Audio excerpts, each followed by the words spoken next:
Well, good evening, everybody. I am Jacob Winograd, host of the Biblical Anarchy podcast here in the LCI Green Room, live streaming to you on Twitter, on Facebook, and on YouTube. And if you're watching on YouTube, please make sure to subscribe and give this video a like because it helps with all those good algorithms. Tonight, I have a very special guest, someone who I've been following, been friends with for a while in the Libertarian movement, Libertarian Party. He is Mr. Joshua Smith, who is running for the nomination of president for the Libertarian Party. Josh, how you doing tonight? Oh, I'm doing just fine, man. Got all the kids fed, and then now it's up to Julia to get them to sleep. You know what I mean? So I'm good. That my wife is upstairs doing the same thing. Now, how many do you have at home right now currently? We have seven. We have seven in the house. So seven in the house. Yeah, seven that are 12 and under. Yeah, we got four that are 9 and under, and the fifth one will be here in July. So I mean, we're starting to catch up. We're shooting for that title. You'll get there, buddy. You'll get there. It'll take you a while, but you'll get there. You know what I mean? You're still a lot younger than me too, right? So you got some time. Yeah, I'm 31, so we got time. Yeah, I'm 10 years old. 10 years older than you, so. I've been watching everything. When you started your podcast, Break the Cycle, I was a huge fan of it. Would watch it. I always tried to make sure I could catch it live every night you were going. I remember you talking about when you had your old setup at your old house, how you had your studio in the one half, and then the other half with like the kids play stuff. And that is my current setup, because like a third of the basement is mine, and then like right beyond my laptop, my computer monitor is just like a mountain of like kid stuff. They have a tent out right now and a little like Lego fortress and stuff. It's like, yeah, I was very blessed to get the new house where I have like a full dedicated like built studio that's just for the podcast. It's amazing, man. Yeah, I mean, it's so much you got a nice, such a professional setup. Something I envy. You know, and something I really have admired about you as long as I've been watching you.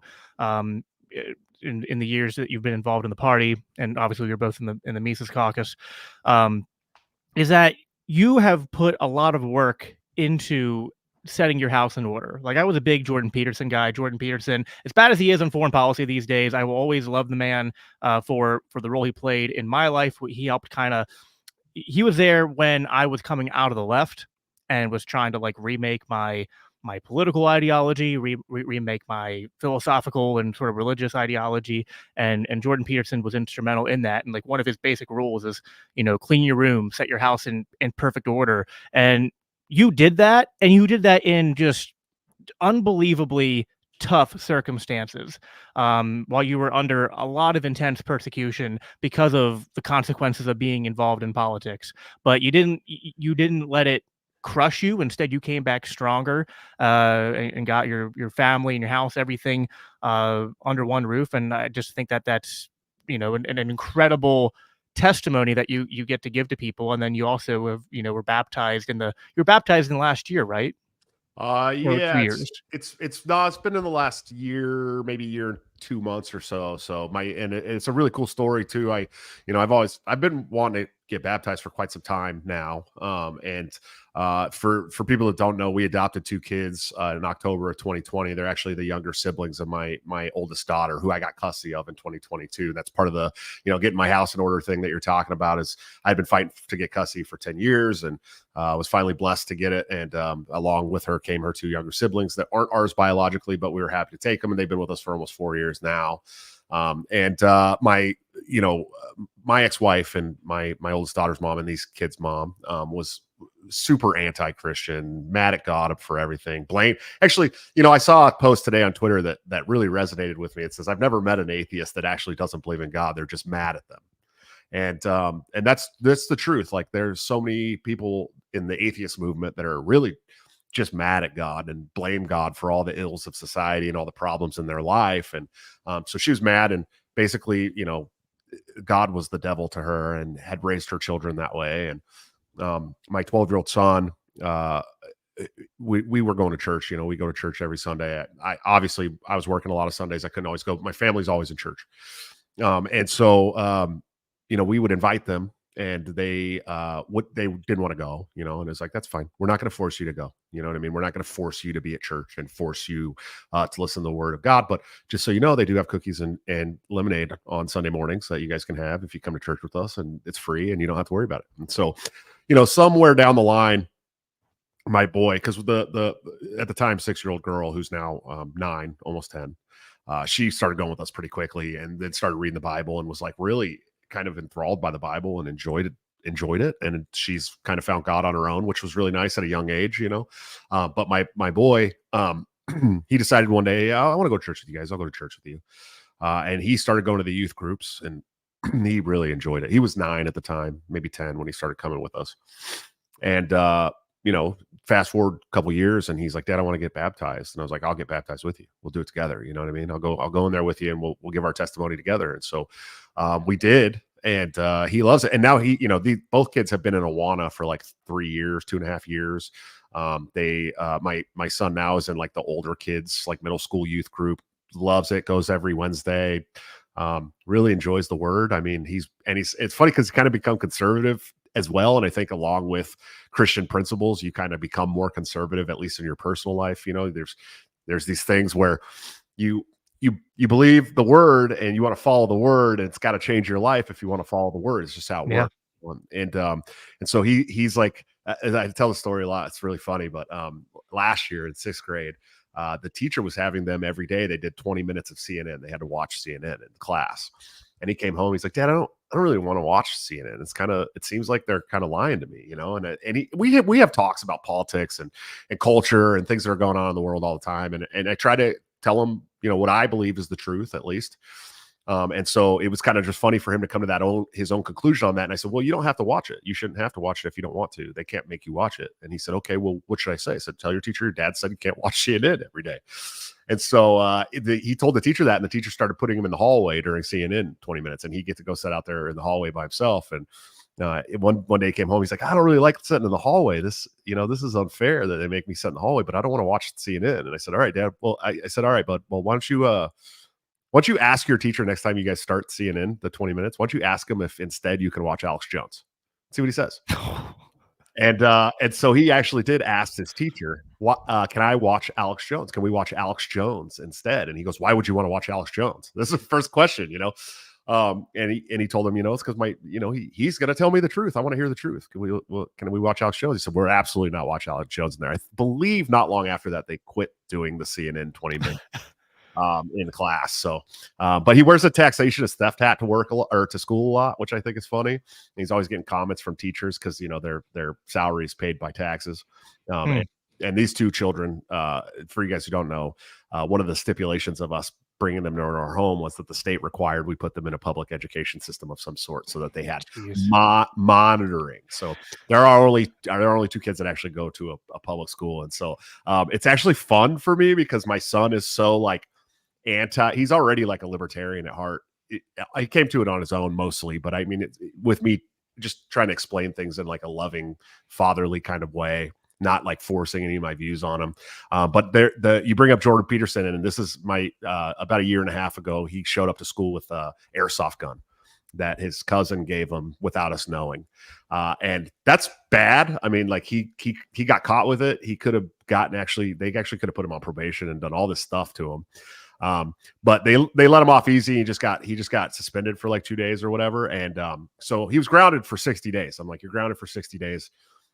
Unless, and this is what I want you to do. I want you to read this book. And I handed him 12 Rules for Life by Jordan Peterson.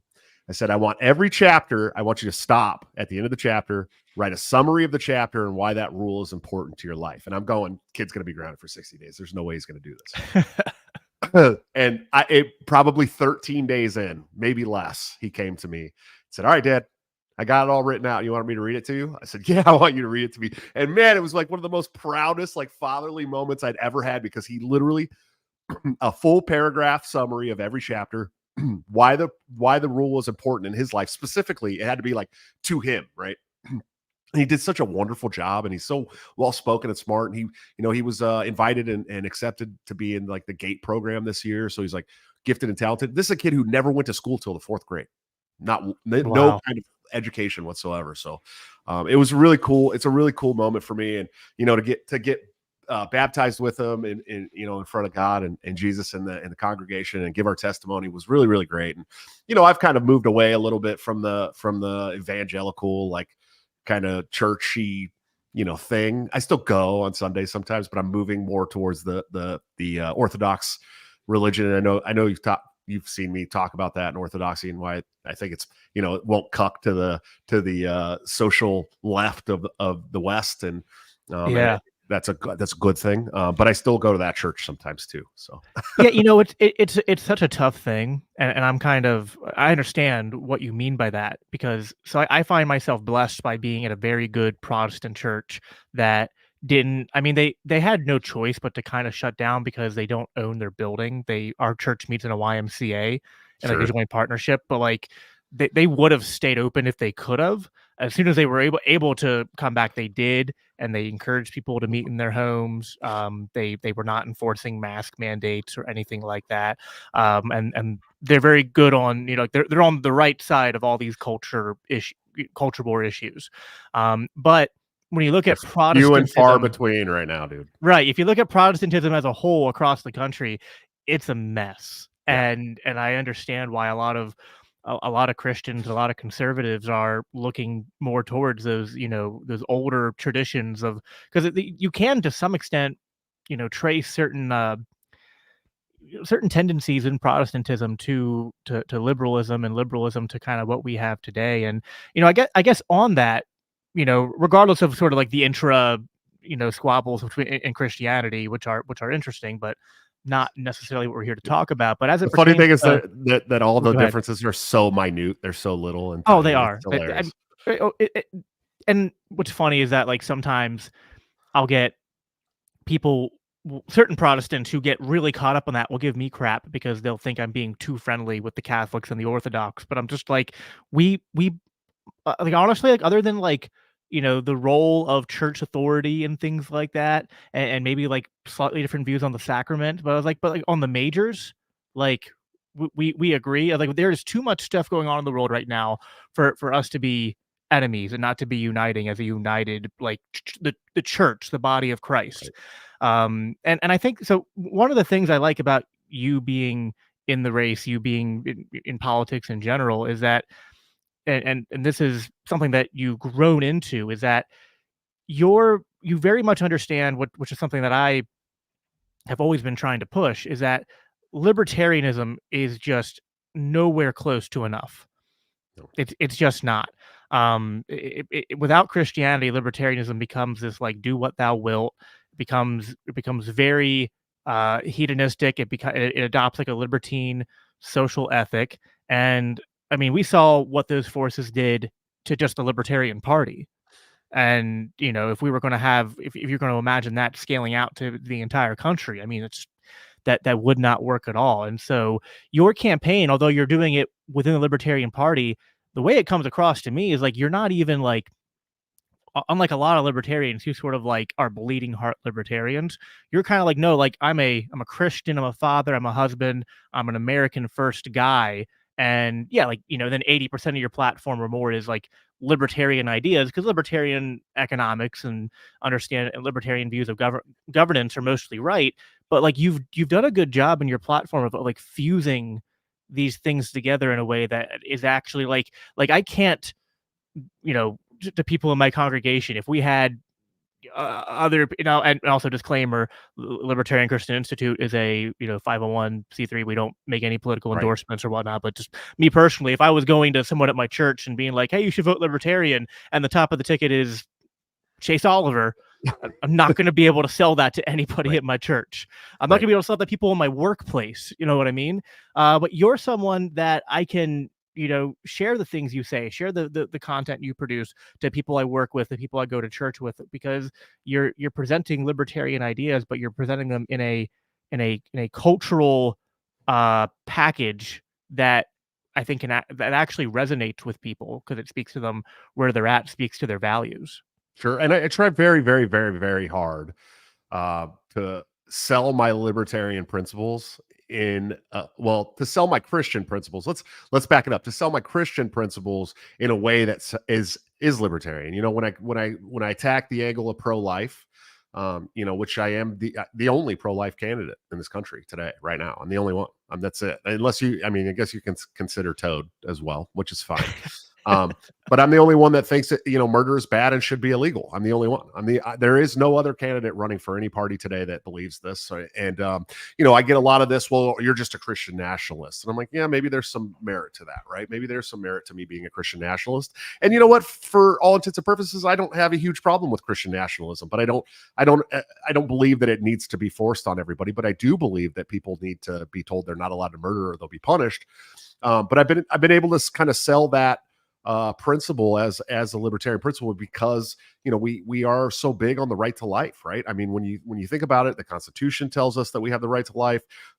The Christian principles tell us that we have the right to life. Libertarian principles tell us we have the right to life, and if we don't extend that to the most vulnerable citizens in the world, which are the unborn and the old and feeble and infirm, then we're not really truly interested in protecting the people's right to life. And so, a million babies are murdered every year. A million in the United States. That's an insane amount of babies.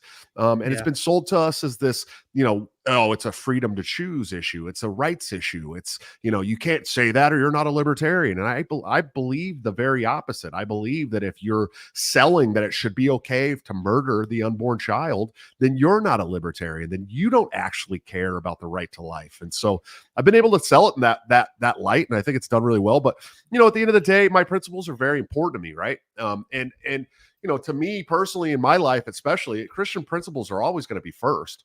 And so I can't run a campaign that goes directly against my own principles, right? That would just make no sense whatsoever. And so, some of these things I'm trying to show in a new light. I'm trying to make it not about, conservatives that want to control a woman's body. I'm making it about Americans who actually value life at all levels. Americans who actually value impressionable children and don't want them to be harmed by medical and healthcare professionals that have started this trendy for-profit mutilative surgery and medicine phase of America. And so I've been able to kind of wrap those in the libertarian principles. And I think that's why we've done well. It's funny because I see people say things similar to me online, but from a different angle. And, the losers and the loser brigade of the libertarian sphere really go after those people, really attack. They never come and attack me on those principles. It's because I've wrapped them in a way that if you're going to argue with me, you better still man your arguments, because I've made them libertarian principles. I've created this culture, this cultural issue around, my Christian principles, but also what I think is the right thing to do, and wrap them in libertarian principles. So it's hard to argue against those. And I think we need to, as libertarians, we should all be looking at ways to do the right thing all the time, and sell that as the libertarian talking point. So I'm glad that you understand that, and I know others do too. I think it's a big part of the campaign, and it's really what sets me apart from the other candidates entirely. I mean, the whole field of candidates, whether you like Rechtenwald, whether you like Lars or Chase or Termott or any of these guys, none of them are selling the principles that way. None of them. And I don't care what anybody says. They just aren't, And so I think we need more libertarians that are doing that at all levels. Oh yeah, I 100% agree. I mean, I like Toad, but Toad is doing Toad thing. I mean, it's not the Toad is only here to tell the libertarians that they suck. That's it. Right. That's all Which I'm here for it, right? But it's just it's a different. He's playing he actually is playing 3D chess, while everyone else is playing checkers. You could say that's maybe giving him a little bit too much credit, but yeah, I mean, the only two candidates that I would be excited to sell right now are you and Rechtenwald. But Rechtenwald, although I agree with him on basically everything, and I think you would agree with Rechtenwald on most things too, his presentation is it is a stark difference from your presentation. And I think that Rechtenwald does speak well to people who are very much intellectually driven, in terms of they're going to sit down and read books, and they're well versed in libertarian theory, and I'm not saying he can't message well, but I think your message is more targeted to the people that I'm interacting with on a daily basis. If I went to I work in the automotive field, so I'm a transmission specialist for Ford. So I'm around blue collar workers all day long, and if I'm going to try to sell them on a libertarian candidate, and I'm putting really any, not to pick on Rechtenwald again, any of the candidates really, and put them up against you, you're someone that they're immediately going to uh, resonate with, and not just like just you as a person, you as you and your energy, you and your personality, and then you and your message as well. And yeah, I think that one thing that I think that other candidates could learn to do better, like as soon as this whole Christ is King sort of saga went down when Candace Owens left the Daily Wire, like you jumped on that so quickly, came out with like Christ is King, like branding and stuff, related to break the cycle and the campaign. And I think that, yeah, like having a candidate out there who is going to respond to these uh societal trends and cultural trends, who is a Christian and who is not afraid to be a Christian. I've seen that too often from, like, some of the candidates are Christian, but you've seen some of their answers when they're asked about it. They'll be like, "Oh, I'm a Christian, but that's a totally separate, different thing. Like, we're here to talk about libertarian stuff." And I'm just like, okay, I'm not saying you need to go and be a preacher, but if you don't understand, like, to give the Christian nationalists their due, kind of like you were saying there, and I don't agree with the Christian nationalists' ideas on balance, but just the basic notion that, like, this country would do better and would honestly, there'd be a less demand for the state if it was a Christian nation, is just not a premise that I can pick any holes in. And Right. I think I don't want to do something right now that I haven't done in any other shows or interviews or podcasts or any of the debates. There's so many people like you in the party today that are going to be delegates to the national convention, that are saying the same thing. If either Rec or Josh, look, we are a month and a half out from the nomination. I want you to stop doing that. Stop doing that now and choose. Stop putting us both up in the same light. Okay. And I'm not just talking to you. I'm talking to everybody else who feels the same way. Stop putting us in the light. We are different. We are very different. We differ on abortion. We differ on how proud we are to talk about our religious principles and our faith. We differ on family issues. We differ on a lot of policy. A lot. I know some people might not see that, but if you listen to what we're saying, there is a big difference there. And there's a huge glaring gap in the way that we deliver those messages, as you were saying. And I mean, to the point of where I love Hans Hermann Hoppe. Okay, I'm a huge fan of Hans Hoppe. Right, like I got pictures of him all over the studio here. It's kind of, not, I don't idolize anybody. Okay, but I love Hoppe. I don't want Hoppe to run for president, man. You know what I mean? Like he's really good at, like, a room full of people who have read his books and read Rothbard and who are kind of already on our ideals, but like he doesn't sell the message to supporters very well. You know what I mean? We need somebody who does that. We need a blue collar family person that's going to go start out. Someone on Hoppe. No, of course not. And so I feel the same about Rechtenwald. Like I'm not going to be like, oh yeah, to my cousin who like never heard a libertarian ideal before, like, yeah, check out Michael Rechtenwald. And they're going to show up and he's going to be like, oh yeah. He's going to start going on and about all these deep state conspiracies and stuff, which I think is important. Don't get me wrong. Just know your audience. Right. My people, like normal, everyday blue collar people, be like, that guy's crazy. We're not going to listen to this guy. We're definitely not voting for this guy. It's too much for me. You know what I mean? But like, I resonate with the Christians. I resonate with the blue collar. I resonate with the family people. Dude, I resonate with fathers who have been dragged through the family law system, which are millions and millions and millions of people across the United States. We're doing, 5 to 7 million hits on social media a week right now. Like it's working. Like we're doing what I said I was going to do.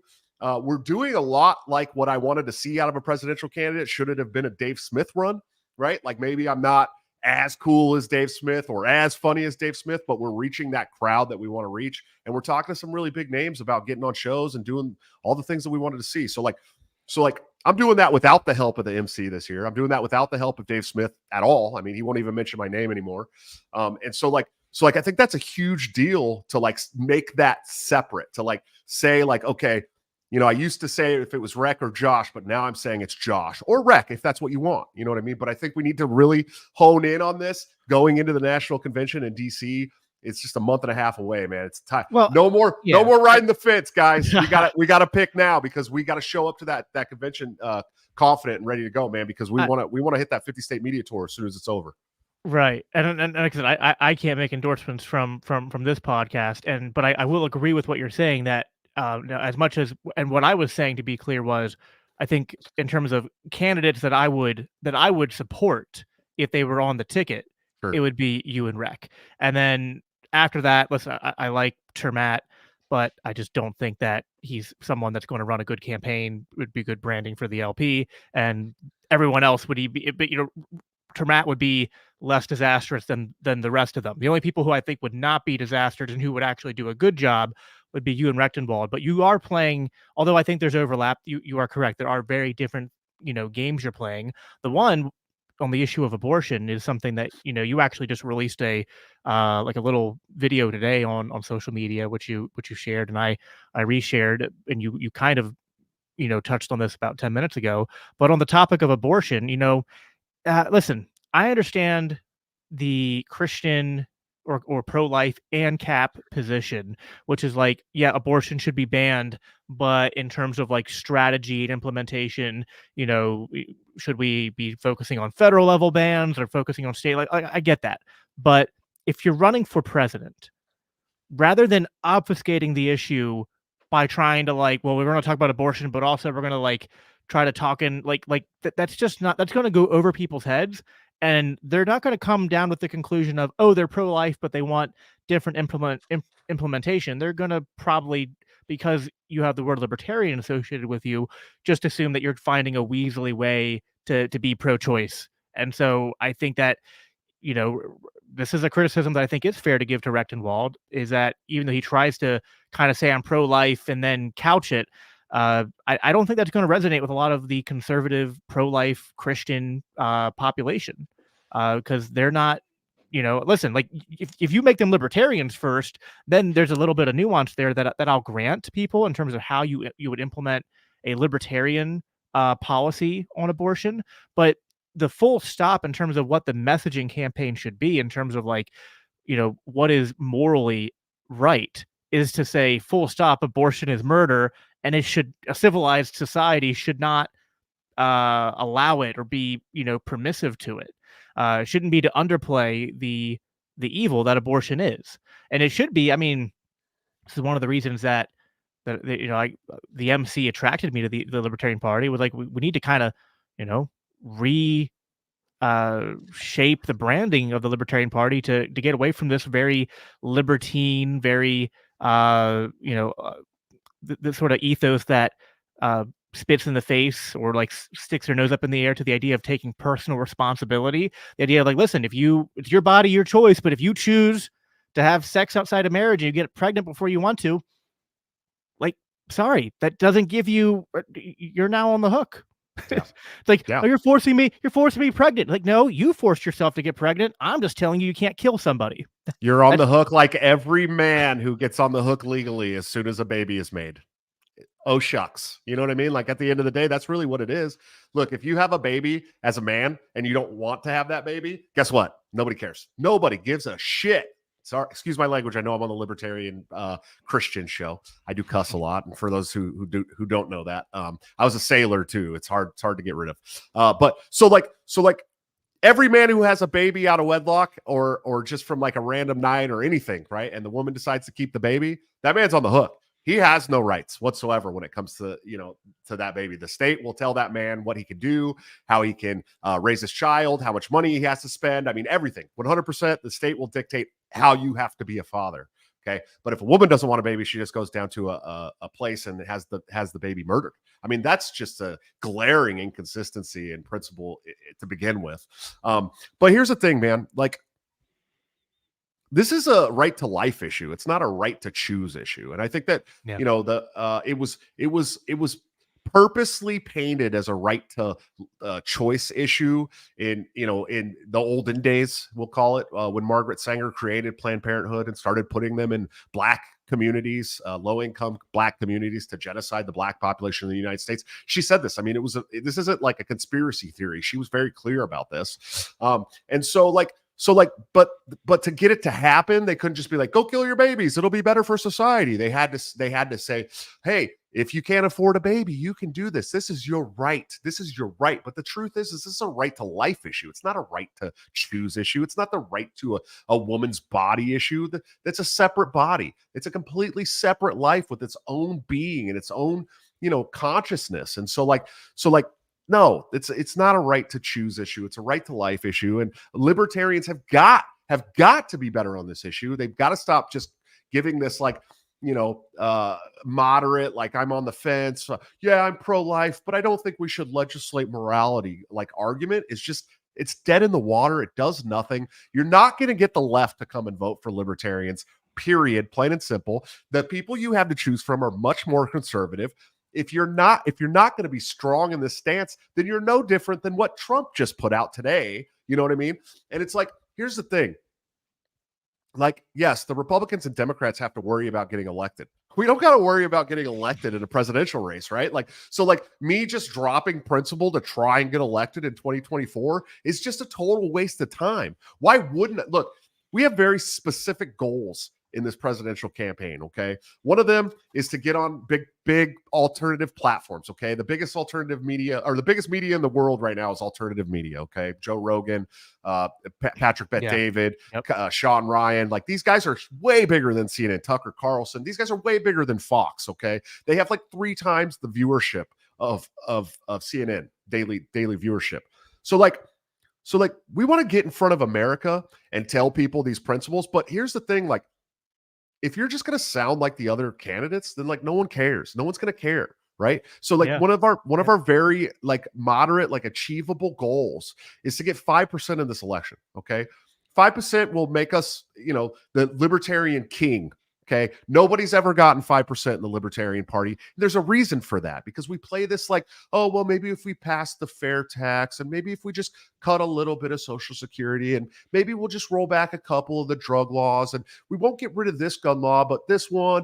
But like, why do that when you're not going to get elected anyways? Why not go after that 5% with the strongest, most principled message you can come up with, bravely, without being a coward? Say that murder's bad. I know it's a hard principle to understand, that murder's bad, but this is the truth. And so like, why wouldn't we go after the people that are jaded today on this issue of abortion? Like, so many people got jaded by the Trump campaign today because they said, well, it's up to the states now, so we'll never do a national ban on it. But like, there's people out there that want a national ban, dude. There's people out there right now that want a national ban on abortion. And you know what? They're right. It should be illegal. You should go to jail if you perform a murder. That's how it works. And like, so like, I'm going to go after those people, man. And with like my principles, I'm going to be like, I'm the one candidate in the United States today that will do a national ban, that will make sure that murder is illegal, that will protect the life, the right to life for unborn children. Like, yeah, I'll do that. And like, why not try to go after that 5%? We're not going to get elected anyways in 2024, but we could get 5%. We could get 10%. We could poll at a Quinnipiac poll at 15% and get on the national debate stage and tell these losers to the right and left of us how much they've destroyed the everyday American blue-collar working class. I could be that guy. So why wouldn't I do that? It's just stupid not to think that way in terms of a campaign that you're not going to win anyways. Well, and it doesn't make any sense. And you could, because I understand, like, maybe to steel man the opposing view, someone could say, well, a federal ban is just either A, unlikely, or B, wouldn't be effective because states, the same way they kind of nullified and didn't enforce like weed laws and stuff, they could do it. But you can kind of just say, listen, like, the federal government should, I mean, one, you can say like we should be defunding Planned Parenthood. We should be the government should be absolutely not involved in healthcare, not involved in funding abortion, and really they should do the opposite. They should, like, through, like, if government's going to be involved in healthcare, they shouldn't be. But if they are going to be, they shouldn't be allowing them to, provide abortion except in like the, 0.01% of cases where it's like, I guess, like a medical necessary early on in the first trimester, health of the mother or something. And then you can also stress the emphasis of the importance of also doing statewide legislation so that they can't circumvent the federal government. Like, you can say the statewide legislation is important. It's another thing to say the language Trump is using is making it, honestly, Trump if you didn't know it was Trump saying it, just took those words and presented them to like the old libertarian guard, they'd be like, "Oh yeah, that's our platform position, right?" Like, just because that's what the old Libertarian Party platform was like, well, abortion's a sensitive issue and it should, We understand. not We understand that there's good faith arguments on both sides of this debate. right. Is Well, what it's it was. basically what Trump did, right? He was just like, Yeah. well, everyone's going to disagree, and the states will decide, and that'll be the law of the land in those states. It's just like, like you said, like, I mean, if libertarians are going to say we're right about everything, if we're going to say we believe in this idea called the non-aggression principle, but we're kind of undecided if you should kill babies or not. What? Like, Yeah. it doesn't At hold. all. And then also, I think that if we want to push like some of the things that conservatives are getting better on, but still need some work on, is war and understanding the military industrial complex. But if we want to push them on that, then we got to be strong on the pro-life position, because that allows us to be, listen, like, hey, we're right with you, pro-life. Murder is bad. Do not kill anyone, even if it's babies, even if it's unborn babies. And then we could say, and by the way, that also goes for the over 50% population of Gaza that is children, that we shouldn't be sending, billions of dollars to Israel to bomb them. Or the Like, we 500,000 dead Iraqi children, or yeah, the million Yemeni children caused by our humanitarian crisis that we've caused. I mean, or Somalia or Libya, or I mean, just it goes on and on and on and on and on and yep, on and on. And, if you want to call yourself pro-life, that's great. Be pro-life. Be all the way pro-life. All the way pro-life for all people, right? It's kind of like my position on self-defense, right? Like, I've talked a lot about this. I got some heat from even some conservatives over this, where I said, look, I am not an open borders libertarian. Okay, I know that that's where I differ to a lot of libertarians too, but I am absolutely across the board God given self-defense for all people. I don't care if you've committed a felony in the past and served your penance and been released. If you have a family now, you should have the right to defend that family from people who want to harm them. And so, like, I believe in gun rights and self-defense rights for all people. And that got me some heat from conservatives. And I'm going, are you pro self-defense? Or are you only pro self-defense for you? Because if you're not pro self-defense for everybody, then you're not really pro self-defense. And that's the same way with pro-life.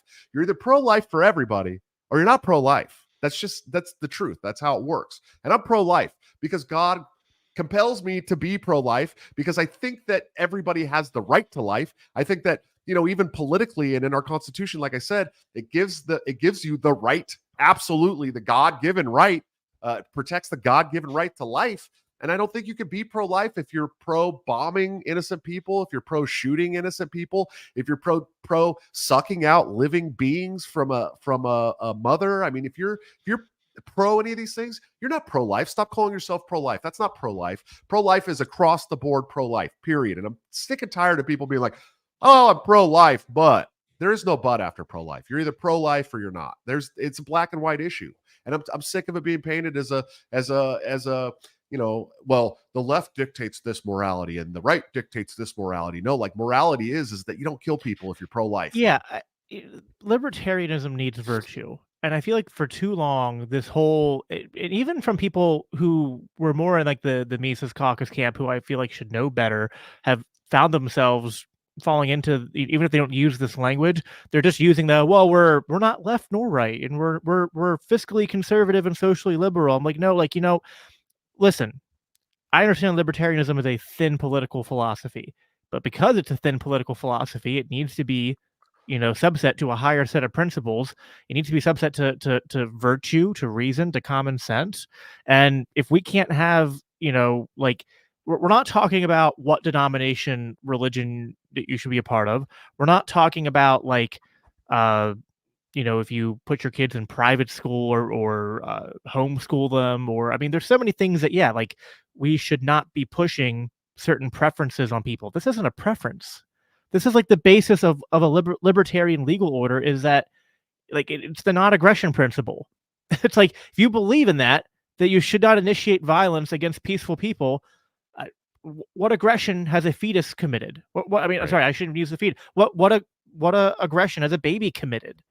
Just by existing? Well, you put it there. Like, I mean, except in the instances of rape, and even then, the baby didn't put themselves there. At no point is that, like, some people say it's it's a parasite, like a hostile invader. Like Oh, I hate that. the baby had no agency in finding themselves there at all. And you don't have the, like, listen, you have a right to, once the baby has been delivered, to be like, I don't want to raise it and, give it up for adoption. That's fine. But you don't have a right to, just because someone is inconveniencing you, right? It'd be like if someone, if it's not even a stowaway, right? Had no agency in being there. If someone just, like, by no will of their own ends up on my plane, right? And I'm flying the plane, I find that they're there. Well, I have a right to kick them off my plane as soon as I land the plane, but I can't be like, 5,000 feet in the air and be like, "Oh, my property, push them out." Like, Right. it doesn't work that way. Yeah, Unless they're communists, but that's there's different. there's got to be some virtue, man. It's very important, and I agree with you. It's we can talk all day, and this we get into all these arguments over the people doing crack on the schoolyard, and like there's all these crazy arguments from these like wildly like Oh, yeah. like autistically like principled libertarians, but it's like at some point, man, like your principles are just going to get you or your children killed, man. And I'm not ever going to let that happen. Like I'm not going to put my family in danger just because I think people should be allowed to smoke crack on a schoolyard. You know what I mean? Like that's insane to me, man. And so like we really need to think about these things. And something else that I talk about a lot too is like, people get mad at me. Well, aren't you an ANCAP? I'm like, well, yeah. I mean, in my heart, I'm an ANCAP, but I'm running to govern the United States of America. Do you understand that? Like, I'm running on a platform that A, has to resonate with people, B, has to be principled because I'm a principled guy, and C, like, has to address the fears of the people that you want to vote for you, right? Like Yeah. that's a huge thing that is missed in libertarian ideology. That's why I call myself a populist. I'm a populist, okay? Like, and I don't care who gets mad at that like ugly word or that dirty word in libertarian circles. But the truth is like populism is literally just addressing the fears of the electorate. I mean, that's what populism is. That's the most basic definition of populism. And like, if you're not going to do that, like no one's going to listen to you or vote for you or give you the time of day. And so like, I have to think about it in terms of that. And I did, when I did the Libertarian Christian Caucus and the pro-life caucus interviews, I did that. And I did get an endorsement from the pro-life caucus as the only truly pro-life candidate in the Libertarian Party today. I got that endorsement, but I said the same thing. I said, look, when we were talking about the immigration debate, they're like, well, aren't libertarians open borders advocates? And I'm like, sure, I guess, but like 6 million people came across the Texas border last year. Okay. And like, do you think that's good for us? Do you think that's good for a society of people that want to have their own like sovereign nation? Because that's not how you keep a sovereign nation. In fact, only 1.5 million Nazis invaded Poland, and we had 6 million people come across the Texas border last year. You're going to tell me that's not an invasion? It's kind of an invasion to most people in the United States. Even if I don't think it's an invasion, the vast majority of the country, even like moderate Democrats are like, we can't have immigration like this. This is not good, And so like it's wildly unpopular, and you're running to govern these people, and they want to see some kind of like protections. And so I've said very clearly that as a libertarian, I think if a federal government should exist or has to exist, that it should only exist to protect the rights of the citizens that live in their nation. And one of those rights has to be the right to life. It full stop has to be the right to life. That's probably the most important one that they could protect. And so maybe that makes me different than other libertarians, and I'm okay with that. And I had this conversation with Jeff Deist on my show. Not to name drop, I love Jeff. I'm a huge fan of Jeff Deist, but he came on my show, and I said, don't you? People are saying you're not a libertarian because you're saying this, Jeff. And he said, who cares? I don't care. Don't call me a libertarian then. What does it matter? These are all labels that don't mean anything in the grand scheme of things. What really matters is that the principles and the fact that you're saying them the way that you believe them. And that's what I'm going to do. I'm going to say them the way that I believe them. And should we somehow get elected by some crazy stroke of luck in 2024, these are the things I'm going to do. And I promise to do them. So, and when it comes to the federal abortion ban, I know that the president doesn't necessarily have the power to do that. But you do have the power to do a lot of other things, like, nominate Supreme Court justices and other justices around the country. You have the opportunity to end all executive order decrees that have anything to do with this, which there are a lot, including this funding of Planned Parenthood, you have the opportunity to either executive order that stops or veto any spending bill that comes across your desk. So these are all things that I'd be dedicated to doing, and in fact, be the only candidate that will be dedicated to doing these things. So. Yeah. I mean, what you said there reminds me of I put up here to remember the episode number, but episode 39 of my new podcast with LCI uh, was titled "Why I'm Not an Anarchist," which was basically to say, I was like, listen, and we said this at the top of the show, like ultimately what I lead with is my faith in Jesus Christ. I lead with Christ is King. I'm going to follow what He says. Now, I think that has tremendous overlap with libertarian anarcho-capitalist political theory, but that doesn't mean that I'm going to religiously or dogmatically go like, oh well, now listen, I also think a lot of people are just wrong Yeah. about the theory, but even if they were right, I'd be like, okay, well then I'm just not an ANCAP on that issue, Yeah. like because that's not my ultimate loyalty and my ultimate allegiance is not to Murray Rothbard or to um Bastiat or to Mises, or it's to Christ. It's Right. ultimately to Christ, and then down from there, my family, and then down from there, I think libertarianism is libertarianism to me is more of a means than an end. It's like Right. libertarianism is what we used to get to the society that we want, but it's like they're not the ultimate. They're not the only. Again, we keep saying this. It's not it needs virtue. It needs something beyond that. There was a question in the comments that as we're starting to come to the close here, I feel like this would be a good thing to answer. How will making abortion illegal stop abortions? How is it different than gun control, the war on drugs, prohibition, etc.? And I think this kind of ties into the whole like conversation about like are we really consistent libertarians or anarchists? It's like, listen, in an ANCAP society, we understand how this all works. We don't live in that.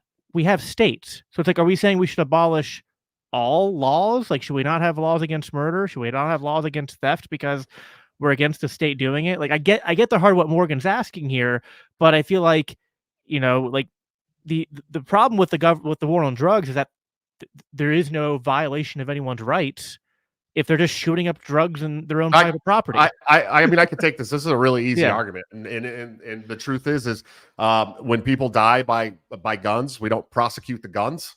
We prosecute the person who committed a murder. Okay. Yeah. When people die from drugs, typically it's by their own hand, and it sucks. But we don't prosecute anybody. I'm against the war on drugs. Obviously, I think it's one of the most failed policies in the history of our country, next to the family law system and maybe the Department of Education. But I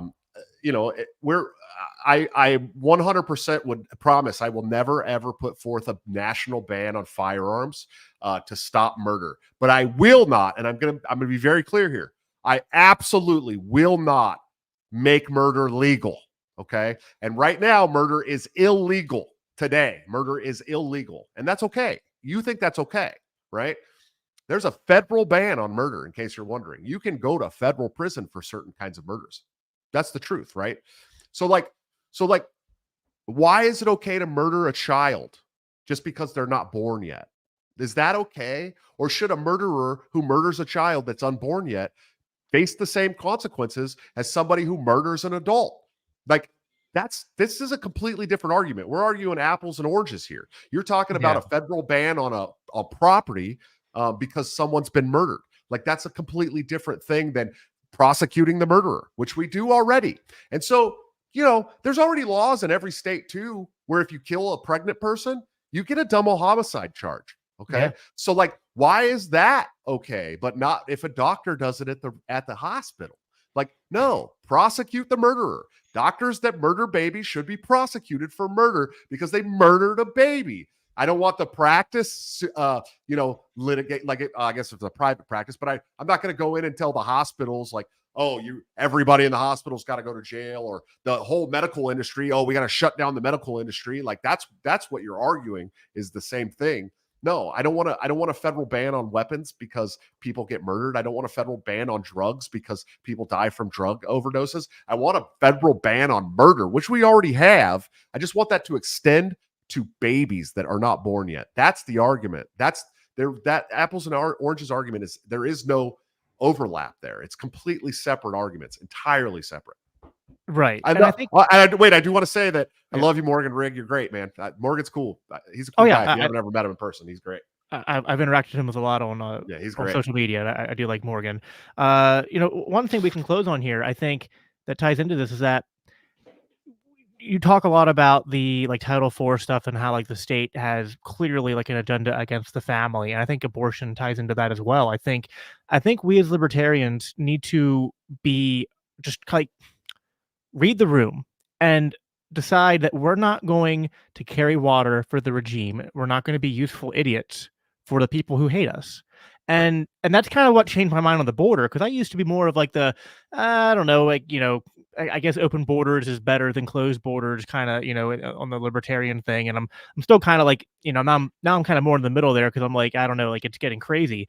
And I'm also because and then my other concern is like it seems like this is targeted. It seems like this is all connected. Like they are doing everything they can to sabotage American families, to disincentivize people to get married and stay married and have kids and keep their kids in the home and things like that. And while this is going on, they're then importing a bunch of other people from across the world as they're destabilizing their homes through the war on drugs and through, military operations, intelligence agency operations.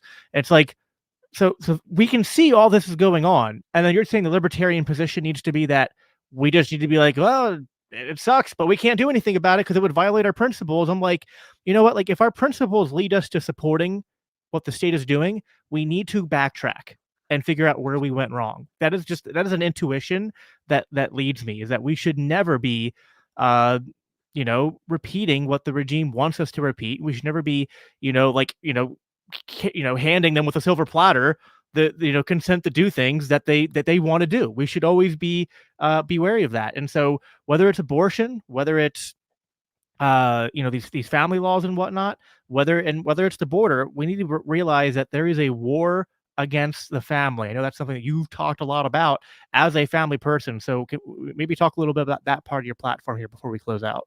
Well, first of all, anytime you see yourself agreeing with the FBI, the regime, the cathedral, or the CIA, you might want to question why you're agreeing with them.